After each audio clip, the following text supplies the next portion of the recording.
Punishment వల్ల పిల్లలు మారుతారా? లేక యాక్టింగ్ నేర్చుకుంటారా?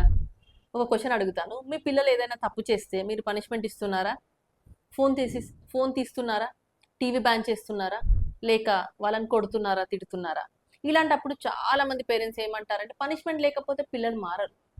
కానీ what if I tell you, punishment చాలాసార్లు బిహేవియర్ని మార్చదు, బిహేవియర్ని దాచడం నేర్పిస్తుంది. ఒకసారి ఆలోచించండి, మీ పిల్లలు తప్పు చేసిన తర్వాత మళ్ళీ అదే తప్పు చేయట్లేదా? చేస్తారు, కానీ ఈసారి మీకు తెలియకుండా చేస్తున్నారు. ఎందుకంటే పనిష్మెంట్ తర్వాత పిల్లల బ్రెయిన్ ఒక లెసన్ నేర్చుకుంటుంది. తప్పు చేయకూడదు కాదు, దొరకకూడదు అనే లెసన్ని నేర్చుకుంటుంది.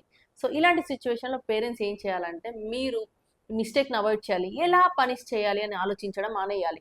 ఇన్స్టెడ్ ఈ బిహేవియర్ వెనకాల ఉన్న రీజన్ ఏంటి అని ఆలోచించండి. తర్వాత బిహేవియర్కి ఒక కాన్సిక్వెన్స్ ఇవ్వండి, పనిష్మెంట్ కాదు. ఫర్ ఎగ్జాంపుల్, వాళ్ళు టాయ్ని విసిరేసి టాయ్ పగలు కొడితే కొత్త టాయ్ వెంబడే కొనికండి. ఆ టాయ్ లేకుండా ఉండే న్యాచురల్ కాన్సిక్వెన్స్ని వాళ్ళని ఎక్స్పీరియన్స్ చేయనివ్వండి. వాల్ మీద కలర్ వేస్తే శుభ్రం చేయడంలో వాళ్ళని కూడా ఇన్వాల్వ్ చేయండి. అప్పుడు వాళ్ళు భయం వల్ల కాదు, రెస్పాన్సిబిలిటీ వల్ల నేర్చుకుంటారు.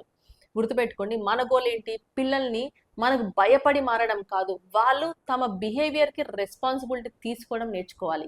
అదే పాజిటివ్ డిసిప్లిన్. నేను doctor Swetha Reddy, parenting expert and life coach. మీరు ఎక్కువగా ఏది నమ్ముతారు, పనిష్మెంటా లేక కాన్సిక్వెన్సా? కామెంట్ బాక్స్లో చెప్పండి. అండ్ ఈ వీడియో మీకు నచ్చితే వేరే మదర్స్కి షేర్ చేయండి. మీరు కూడా నాలాగా పేరెంటింగ్ కోచ్ అవ్వాలనుకున్నా, పేరెంటింగ్ కోర్సెస్ నేర్చుకుందాం అనుకున్నా పైన ఉన్న నెంబర్కి మెసేజ్ చేయండి. నేను doctor Swetha Reddy, founder of smart parenting hub, largest Telugu parenting community. Thank you.